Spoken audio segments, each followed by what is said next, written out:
Theros is one of the most beloved planes to visit in the multiverse of Magic the Gathering. Players revel in the unique gods who have come to represent different playstyles and define the format that this plane is included in. It's no surprise that a world like Theros is just as loved for its story as the cards it inspires. Though much like a sequel to a well-received movie, can a story that's revisited really improve upon while also setting itself apart from the original? Today we'll examine the story of Theros Beyond Death, recapping it and discussing where it may have fallen short. This is Theros Beyond Death, a eulogy.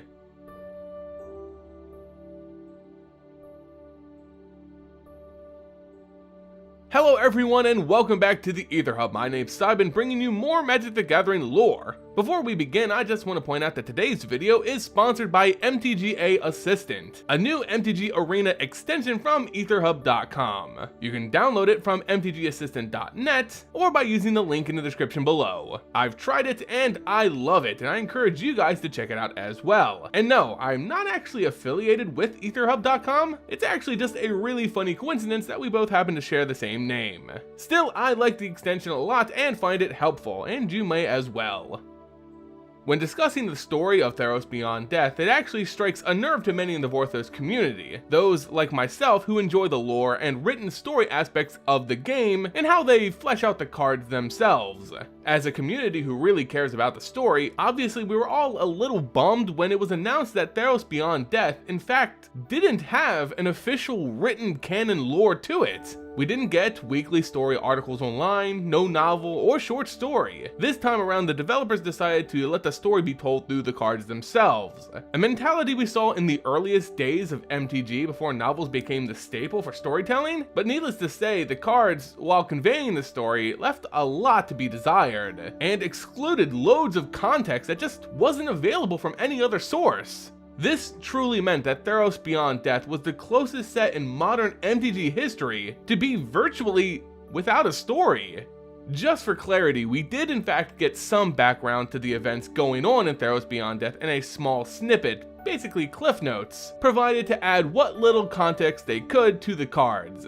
In fact, when I was preparing this video, I was thinking about the best way to recap the Beyond Death story, when in fact the blurb provided is, well, all we have. So in experiencing the lore as Wizards of the Coast intended for Theros Beyond Death, here's what happened verbatim. Elspeth was dead. But we must begin far before that, centuries ago. Before the gods of Theros rose to power, the Titans' horrific primal urges made flesh roamed the mortal realm, sowing death and destruction in their wake. The mortals, powerless to defend themselves, turned to prayer in their hour of need. From this prayer, this concentrated devotion, sprang forth the gods themselves.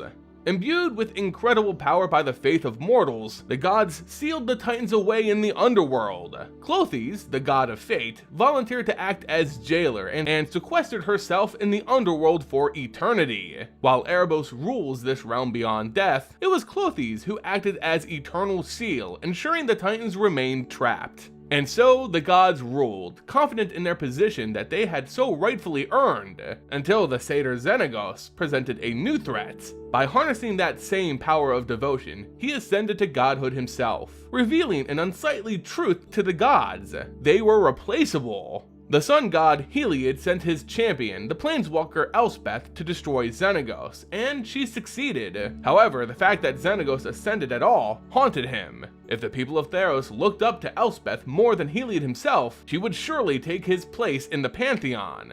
Fearful, Heliod struck Elspeth down in her moment of triumph, casting her into the Underworld to be forgotten. Elspeth was dead.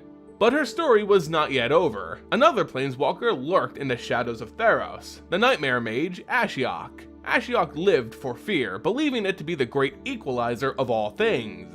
Thus, while Elspeth should have received eternal rest in Elysia, the underworld haven for fallen heroes, she was instead visited by constant nightmares from her past. Of Daxos, her former love, whom she was tricked into killing, of Heliod, striking her down with the spear she had wielded in his name, and of her childhood torment at the hands of the wretched Phyrexians.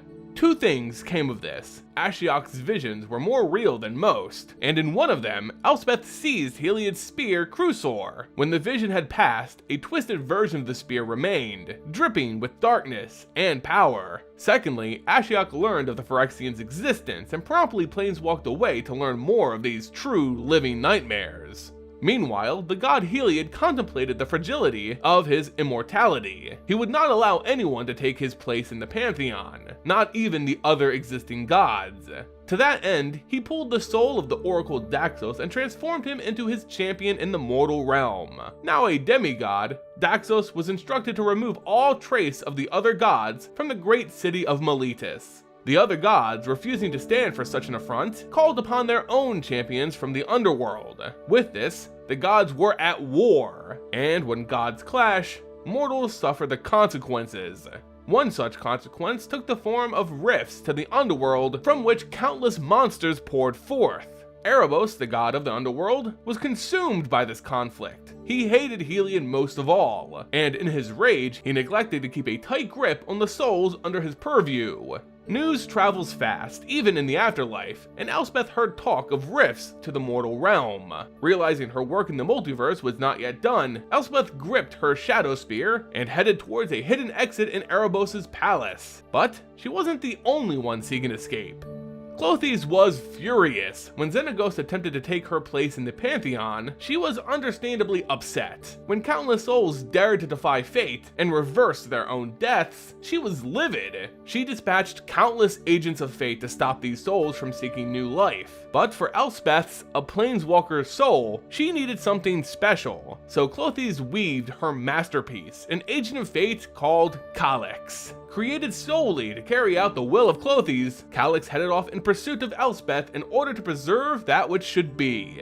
As Elspeth headed towards freedom, she gathered allies. Along her journey, she faced many battles and powerful foes, and she fought them all off. After each victory, she raised her spear high and proclaimed, "Behold the true Crusaor! Heliod wields a fake." She also clashed repeatedly with Calyx, emerging victorious every time. After all, she was a seasoned warrior and he was freshly made. But with each battle, Calyx did a little better. He was learning his foe as he learned himself. Still, she defeated him one final time as she reached the exit, where Heliod awaited her. Through Daxos, Elspeth's former love, Heliod had learned of her attempted escape. Past the point of reason, Heliod stood in Elspeth's way, refusing her passage out of the Underworld. She could not be allowed to escape. She would be the end of him. She was the cause of all of this. Ranting under his breath, he charged Elspeth with his spear Crusaor, which promptly shattered in his hands. For each time Elspeth repeated that her shadow spear was the true Crusaor, the onlooking souls believed her, and it was the power of that belief, that devotion, that caused her lie to simply become the truth. Staring down the point of the spear that was no longer his, Heliod yielded, and Erebos laughed. In Erebos' centuries of existence, no sound had ever pleased him quite like the sound of Heliod's surrender, and Erebos simply took the defeated sun god and placed him beneath a giant boulder, where he would suffer for all eternity, or until he was forgotten by his worshippers above. As for Elspeth, Erebos gifted her his eternal gratitude, along with safe passage back to the mortal realm. After a brief reunion with Daxos, Elspeth planeswalked away. Calyx looked on, his very being in agony. It was his purpose to return Elspeth to where she belonged, and now he could no longer reach her. But in his darkest hour, a strange idea sparked within him, and he simply planeswalked after her. They called this a summary, but in truth, this was the entire story of Theros Beyond Death. This provided all the context we have. In essence, this is all we have. This is the totality of the Theros Beyond Death storyline, and that poses a huge problem.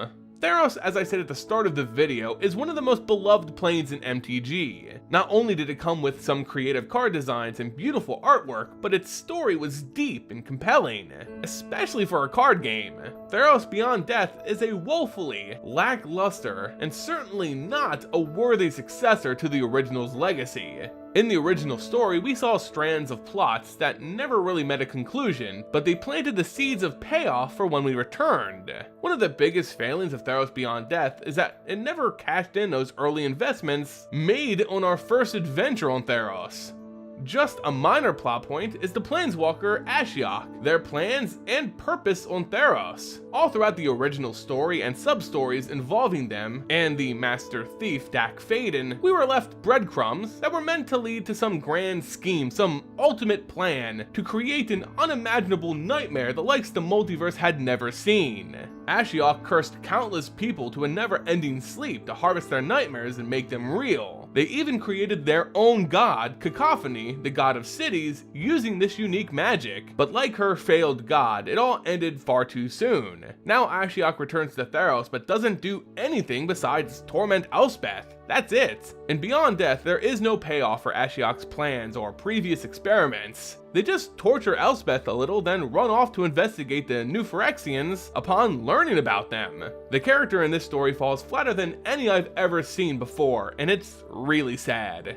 Following a similar note, the absence of a Ajani Goldmane in this story is not only surprising, but to me, was a critical error. Ajani in the original story was closely tied to Elspeth. They were indeed best of friends and respected one another for their selfless acts. It was Ajani who stood by Elspeth as she was betrayed by Heliod, escaping with her before she died back in the mortal realm so that she could enter the Underworld rather than just be dead forever. Their story ended with Ajani taking the cloak of Elspeth to always have a reminder of her and using his time on Theros to campaign against Heliod. Ajani knew he couldn't fight Heliod head on for revenge, but understood that striking at a god's devotion could weaken them to the point of irrelevance. Ajani spread the story of Elspeth, the brave champion stabbed in the back by her own god out of jealousy and fear. He hoped to turn the public against the god of the sun, but do we ever see any of that come to fruition? Was this entire campaign he embarked on worth even mentioning in Theros Beyond Death's story? I suppose not, because it has been forgotten. I understand Ajani was busy with his own story, joining the Gatewatch, fighting against Bolas, but he was so very important to the Theros storyline that not even a mention of his work before leaving in Beyond Death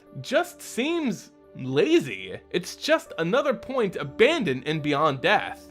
Yet, even with these points, the biggest mistake with Theros Beyond Death would be the exclusion of the majority of the Pantheon on Theros. We all know only 7 gods total show up in the cards for Theros Beyond Death, but you'll be shocked to find out that, in reality, only 3 gods take any significant action in the set storyline. At most, you can say Heliod, Erebos, and Clothes played certain roles in the story, but all the others are hardly mentioned, if mentioned at all. Perforos, god of the Forge, is the main opposing force to Heliod in his war between the gods, happening as a carryover from the original story. Across the original and Beyond Death, the gods fighting one another is a present and prominent theme. Only problem in Beyond Death is that there don't seem to be many gods engaged in this war. As I said, the main antagonist would be Heliod. His protagonist would in theory be Perforos, but the god of the Forge isn't even mentioned in the summary, and all of his cards scream generic world fluff, not substantial war development.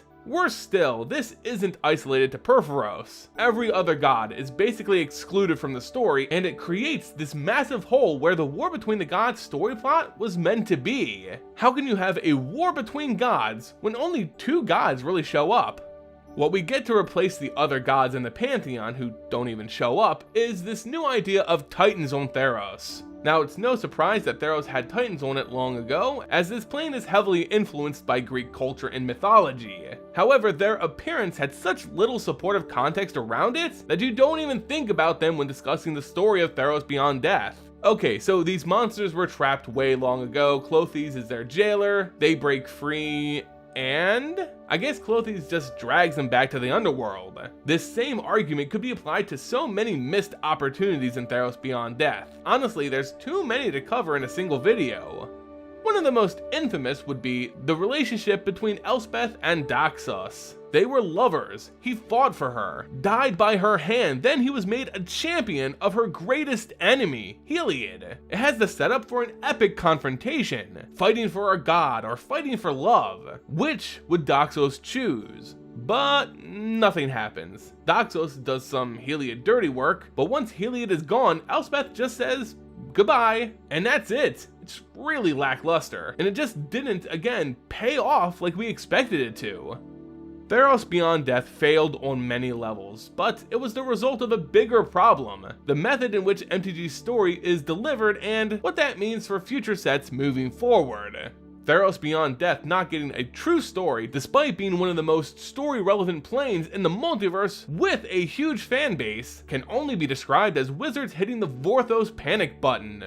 To add some context, unlike the missing context in Theros Beyond Death, MTG's story has been struggling a lot lately. It all stood on the shoulders of the written novels for War of the Spark, a massive buildup of storylines spanning well over a decade. This was going to be it, the massive movie-like ending to plots so far-reaching, the Avengers Endgame for cardboard. Yet, while they went with a relatively expensive hard novel format, where they failed to deliver was in the writer chosen for the books. Wiseman, who would go on to be a figure of notoriety in the Vorthos community, absolutely butchered established characters, following the direction of a company who no longer understood their motivations or developments. Massive plot points were brazenly deserted, while fans were denied payoffs for years of devotion to a story. It was a terrible blunder for Wizards of the Coast, which all but killed any trust the community had in the delivery of the story. My theory is that before work began on the official story of Beyond Death, most likely in hiring a writer to pen the novel, Wizards of the Coast hit the stop button. Witnessing the fallout from War of the Spark, and having a buffer in Throne of Eldraine which actually had a decent, albeit short and rather forgettable story, the feeling was they couldn't mess up Beyond Death or it would cost them what little trust remained. Rather than fumble into another disaster, they just axed it all together. Giving us the Cliff Note version, they would have most likely provided to a writer for guidance as the whole story itself, and just leaving the art on the cards to fill the rest. Maybe if the writing was just as bad as that of War of the Sparks, this could have been the right move. However, we'll never really know what led to the desertion of Beyond Death's story, so all we can do is judge and discuss what we have, which isn't much. In performing a eulogy for Theros Beyond Death, we should keep it short, as the story would have wanted it. It took so much potential from an original and squandered it. Out of fear and backlash, they flew the white flag early rather than dig in and try to do better. What we got was a shadow of the original, lost in context and weak in conviction. While it should have been a story about overcoming unbelievable odds, fighting back from death itself, what we got was the death of a great story. Now Theros has returned to a strange place, where it's more remembered for our beloved first adventure to the plane, and most people glossing over that we even ever made a return trip. Truly not how I wanted it to go. Anyway guys, now I turn to you. I want to know your thoughts on the entire Theros Beyond Death storyline. What did you like? Hate? Let me know in the comment section below. As always, if you enjoyed the video guys, don't forget to leave it a like, subscribe, and tick that notification bell so you never miss out on a new video. It goes a long way in supporting the growth of the channel. As always, thank you all so much for watching, and until next time, see ya!